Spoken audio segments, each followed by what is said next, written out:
श्री स्वामी समर्थ. नमस्कार. मी पूजा तुमचं सगळ्यांचं माझ्या चॅनलमध्ये खूप खूप स्वागत करते. स्वामींच्या नामस्मरणाने आजच्या व्हिडिओला सुरुवात करूया. आपल्या हिंदू धर्मामध्ये प्रत्येक तिथीला काही ना काही विशेष धार्मिक आणि आध्यात्मिक महत्त्व सांगितलेले आहे. यापैकीच एक महत्त्वाची तिथी म्हणजेच आषाढ अमावस्या. आषाढ महिन्याच्या शेवटी येणाऱ्या या अमावस्येला महाराष्ट्रामध्ये आपण दीप अमावस्या किंवा दिव्यांची आवस असे सुद्धा म्हणतो. या दिवशी घरातील सगळे दिवे, आपल्या घरामध्ये जेवढे काही दिवे असतात तर ते सगळे दिवे आपल्याला स्वच्छ करून छान पुसून त्यांची पूजा करण्याची सुंदर परंपरा आपल्या महाराष्ट्रामध्ये आहे. तर या दिवशी दिव्यांची पूजा का केली जाते, दिवा म्हणजे नेमकं काय दर्शवतो आणि दीपपूजन केल्याने धार्मिक दृष्ट्या काय महत्त्व मानले जाते, चला तर आजच्या व्हिडिओमध्ये आपण ह्याबद्दल माहिती जाणून घेणार आहोत. आषाढ अमावस्या म्हणजे काय, तर अमावस्या म्हणजे चंद्रदर्शन नसलेली तिथी. आषाढ महिन्यातील कृष्ण पक्षाची शेवटची तिथी म्हणजे आषाढ अमावस्या.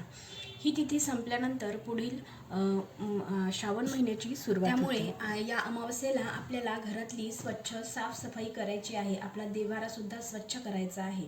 दुसऱ्या दिवशीपासून श्रावणाच्या घरातील सगळे दिवे जे आहेत ते आपल्याला स्वच्छ करून त्यांची पूजा करायची असते. 2026 मध्ये आषाढ अमावस्या ही 12 ऑगस्ट 2026 रोजी आली आहे आणि वार येणार आहे बुधवार.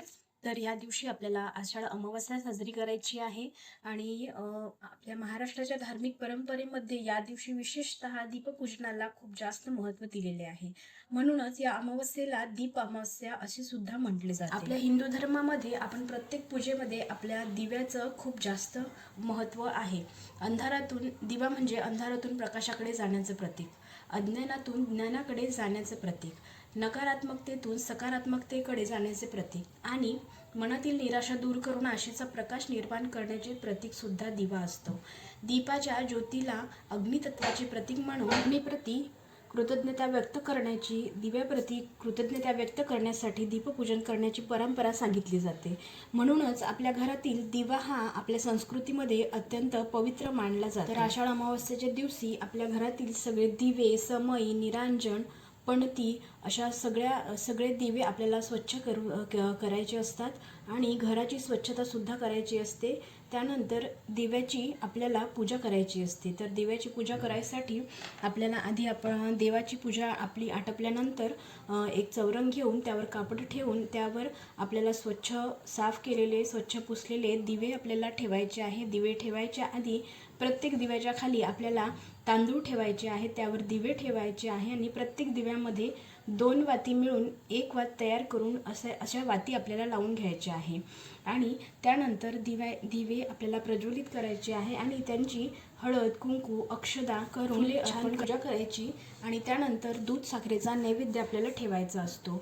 त्यानंतर आपल्याला एक प्रार्थना म्हणायची असते. दीपपूजनाच्या वेळी आपल्याला एक प्रार्थना म्हणायची असते. ती प्रार्थना अशी आहे: दीप सूर्याग्नी रूपस्तत्वं तेजसां तेज उत्तमं गृहाणमत्कृतां पूजां सर्व काम प्रदो भव. ही प्रार्थना आपल्याला दीपपूजनाच्या वेळी बोलायची आहे. दिव्यांची पूजा करत असताना किंवा पूजा झाल्यानंतर ही प्रार्थना आपल्याला बोलायची आहे.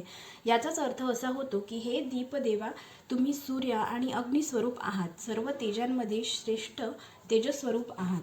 मी केलेली ही पूजा स्वीकारा आणि आमच्या जीवनात मंगलता निर्माण करा. त्यानंतर दिव्यांची ही जी पूजा आहे तर ही पूजा एका आरती शिवाय अपूर्ण असते. तर आपल्याला पूजा केल्यानंतर दिव्यांची 2 कडव्याची आरती आहे, ती आरती आपल्याला आवर्जून म्हणायची आहे. या आरतीशिवाय दिव्यांची पूजा ही अपूर्ण मानली जाते. तर दिव्यांची आरती केल्यानंतर आपल्याला घरातील सगळ्यांनी तो जो साखर आणि दुधाचा प्रसाद ठेवलेला आहे तो प्रसाद सगळ्यांनी घ्यायचा आहे.